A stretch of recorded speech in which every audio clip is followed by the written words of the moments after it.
Welcome to Under the Sheets with Tatiana Ashbourne and friends, brought to you by Dirty Talk. I'm Tatiana Ashbourne and this is Gail, and we're in Fiji, which is really cool. It's very cool. Welcome to Under the Sheets with me, Tatiana Ashbourne, and all my friends. And I'm in Fiji.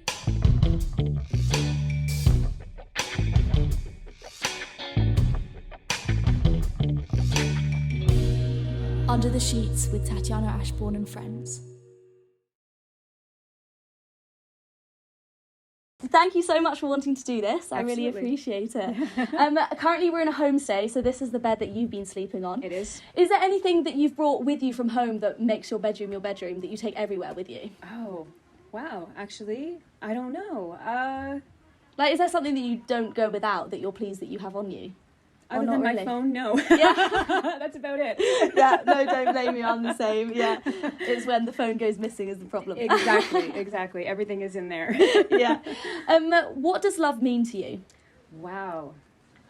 You know what? Love could be, to me, love has become something very different. It used to be much more an outward thing where it was that connection with other people. Yeah. Love has become something that is about myself and that love of myself, because outward love wasn't always very kind to me. Okay. And so really learned to kind of bring that love into me, and then I have more to be able to give to others. That's amazing. And when did you first realise what love was? What was your first memory of love? Well, I mean, I could go back to childhood just feeling loved, right? Okay, I mean, my parents, I had, for the most part, a pretty good childhood, and, had lots of fun and had lots of love and care around me. So as a child, I would say for the most part, I felt loved. Teenager, maybe not so much. Okay. A little more interested in my, a little bit of revolt, revolt with my parents, and then I didn't feel quite as loved then, but that was generally me kind of fighting everything, right? Yeah. And you're a mother. I am. Of how many children? Two kids. Yeah. How's that been? You know what? It's interesting because when I was younger, I did not want to be a mom. I thought that children were evil little rugrats because I would see the kids taking temper tantrums in the stores, and I did not want that. And as soon as I'm going to cry, as soon as my first child was born, it was just such a huge shift, and just to feel that love and that connection through having a child was absolutely incredible. And going through the years, I mean, there was definitely times where, I've always loved my children, but I didn't always like my children, and have gone through stages of that. They're now 26 and 28, so it's a really actual beautiful age where we can communicate in a whole different way now. Yeah. And what do you think is the biggest misconception of becoming a mother? Or what do you think is the most challenging part of being one? Honestly, the most challenging part of being a mom is probably when you realize that your kids have different ideas for what they want to do in their life than you do. Because, you have, as a mom, for me, I had a vision of what my kids' life could be like and how I could help them and support them in growing in all of those different areas. And then when they had their own independent ideas that were different, it was really, I had to let go of that was their life, and that it was something that they needed to do and be able to support what they loved rather than what I thought they should do. Yeah, that's amazing. And how do you feel with solo traveling, being away from your children and being away from the comfort of home? Obviously you say that you want to get away from the winter of Canada, but how, do you do it every year? What made you start doing it?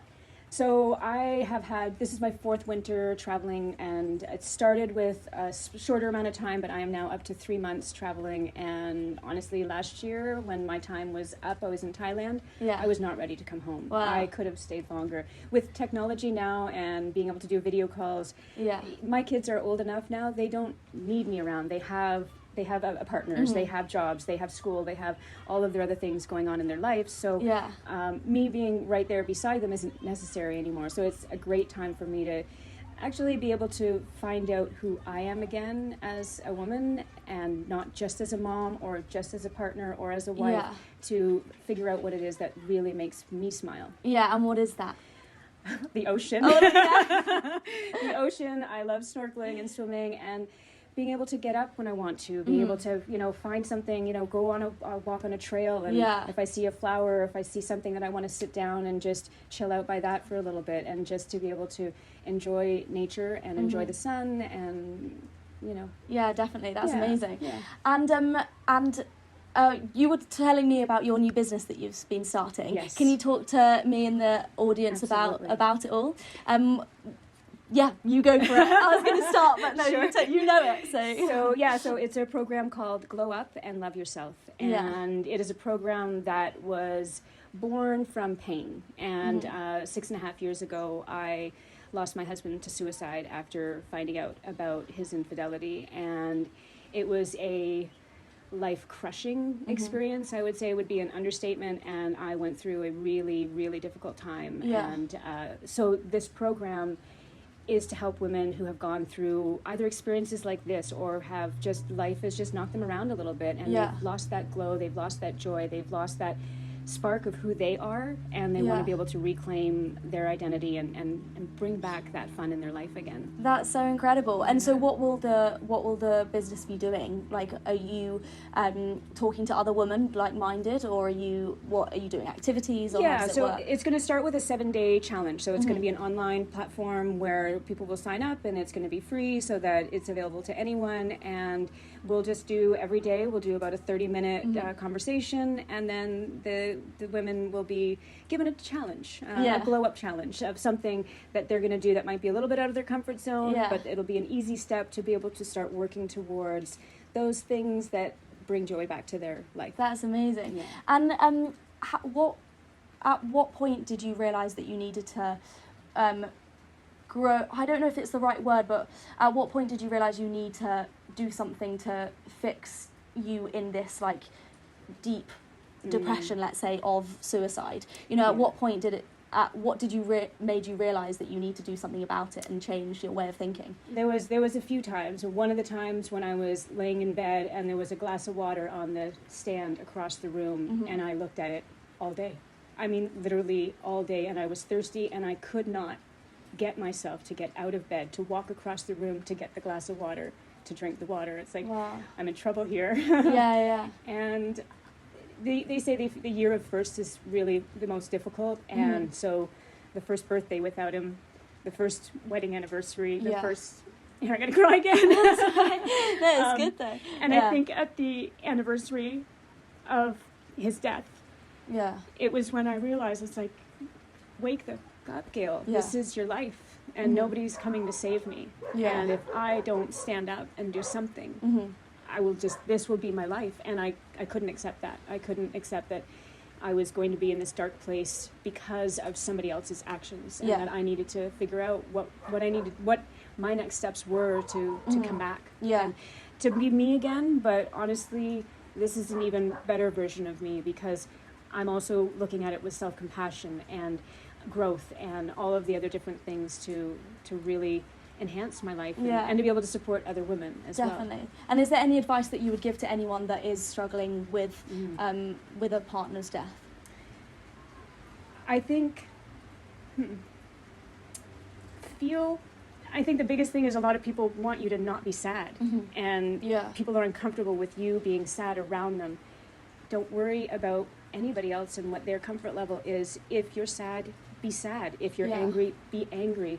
Because what happens is women were taught to stuff it down and ignore it and push it aside, and it is probably the most damaging thing that we could do, because that'll fester in our body as disease, as mental illness, as all of these different things. So for me, when those emotions come up, and triggers still happen, I still have days where, they're not great days, but I allow allowed myself to feel whatever it is.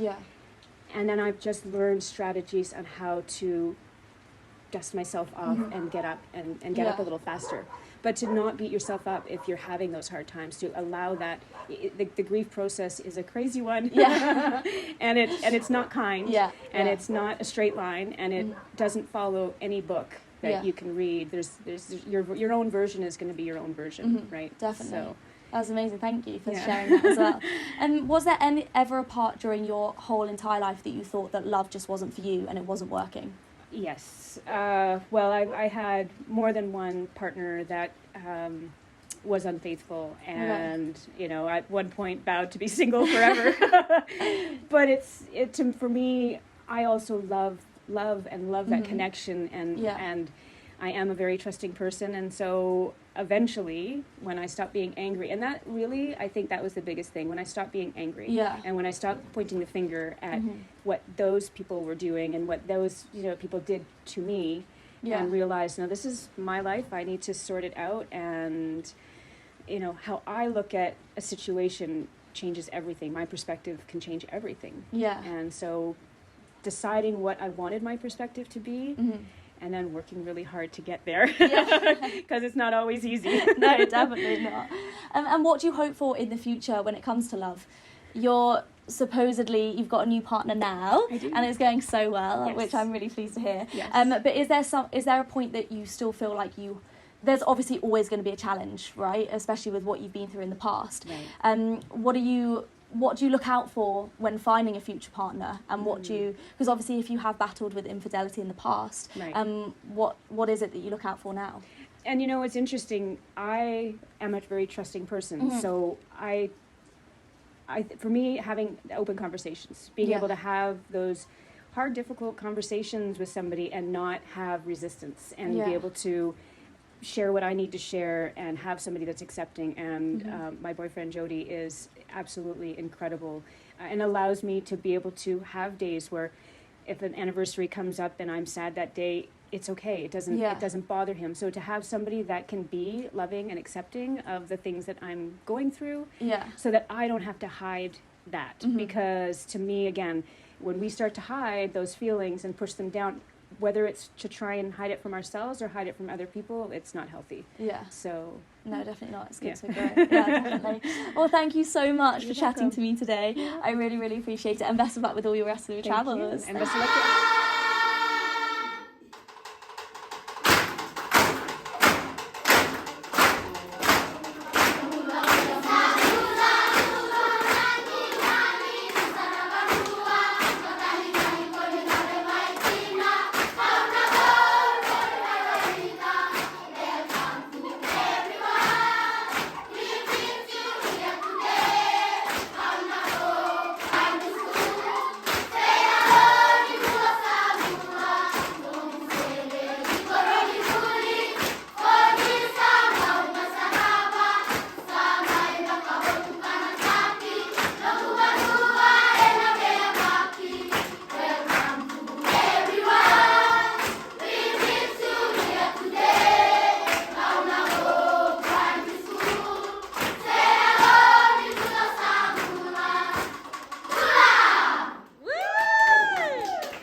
If you would like to be a part of the show, please check out our website at www.dirtytalkofficial.com. We welcome all sexualities regardless of your sexual experience. If you would like to be an audience member only, please get in touch the same way. Like and subscribe on all social media platforms.